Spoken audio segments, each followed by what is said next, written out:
Hey, what's up everybody? How you doing? Welcome back to Karpo Gaming and another Borderlands 4 video.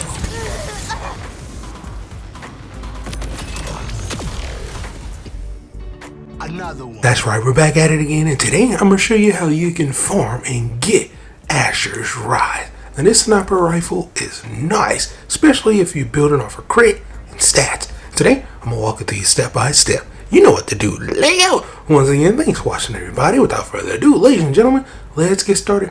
Now, you're going to have to take out the oppressor and farm it. So, if you haven't got here, just follow the story quest line. And eventually, it will bring you over here. Now, in order to farm it, well, you're going to have to backtrack and make your way back over here. And that's where things can be a little bit confusing. But no worries. We're going to fast travel to the Y cliff. And then we're going to come over here back to the boss. There's a specific way you need to get over here, just in case you forgot. We're going to do this. We're going to start off from this fast travel point, and then we're going to make our way back over to the boss. Now, once we're back over to the boss, you basically need to wash, rinse, repeat, and farm it until you get this bad boy to drop. There is two different weapons that I highly suggest that you bring, and that is one, a weapon that can take down a shield, so something with the electrical, and then number two, a corrosive weapon to help take down his second and third health bar. This is a flying boss, so it's going to be, of course, in the air. So let's do this. In order to get there, you do need to make your way all the way back. Once you're over here, there's going to be a ton of enemies. We're going to skip all the way past them, guys. There is a small terminal over here that we can interact with, so to speak. So just hit R3 and pull down a small little lever.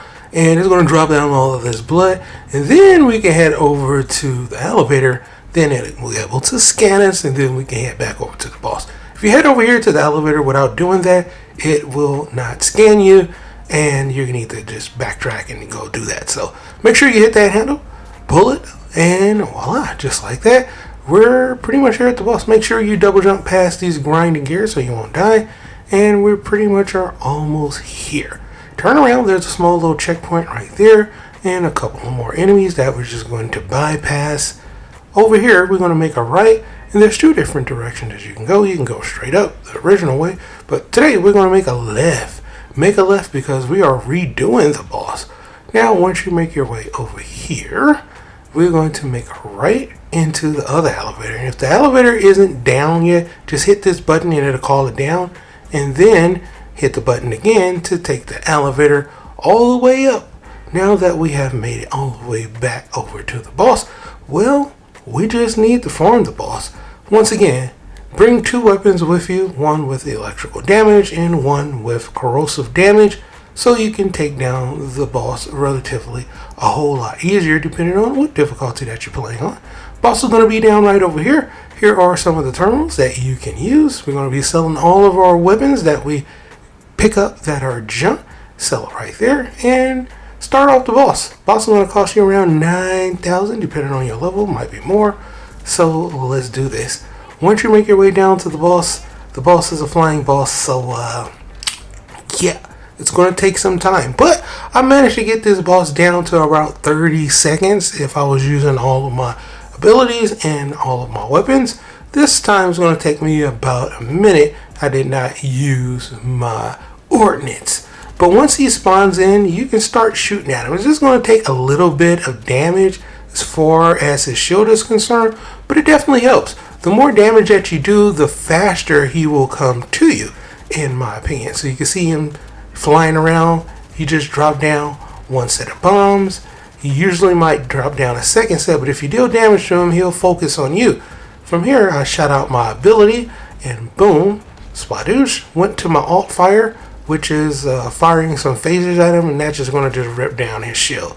And then I went to some corrosive damage. Now, I got a sniper rifle that fires really slow, but it still does some pretty freaking good damage. Right here, I could have went with my other ordnance and took him down super easy, but I was focusing in on him with my newly acquired corrosive sniper rifle to see how well it does, and it done some pretty freaking good damage. Made the whole boss fight a whole lot easier. So make sure you bring yourself a sniper rifle if you can, one with corrosive damage, and that'll help you get past the second and third health bar rather easy. Now the boss, he does shoot stuff everywhere, so make sure you check all around. This one was well far from the boss, but here it is right here, the legendary Asher's Rise. Now this weapon is pretty dope because it comes with slow burn, which will make your critical hits apply stat effects instead of impact damage. So if you build it into that, it definitely helps me. Well, I am built with this character for status, so it's absolutely doing some pretty good work. I've done a little bit of damage with the weapon and found that, well, you only need to pump in a few bullets. It does a lot of residual damage with this weapon. That's the status effect. So if you get crits, that stat effect is actually going to go up, and the tick rate of health for said enemies will go down even faster. So I wanted to try it one more time. Come over here to the small little boss room, splash down, throw out my ability, whip out the sniper rifle, and start firing. And as you can see, I laid in the whole clip to him. It's just chunking away his health, and he is down for the count. So yeah, the weapon is actually really good, especially if you build it into status effects. Definitely can help chunk away and eat at enemies. Head over to that guy, farm it up, and get yourself the Asher's Rise today. But for right now, that's pretty much going to for the video. Hope you truly enjoyed it. Now, as always, if you're new to the channel, how you doing? Welcome. Don't forget to subscribe right here at Karpo Gaming with a little wide variety of videos ranging from updates, tips and tricks, guys and news, and a whole lot more. So hopefully you enjoyed this video. Once again, thank you everybody for all your love and support. And as always, I'll be seeing y'all in the next one. Later.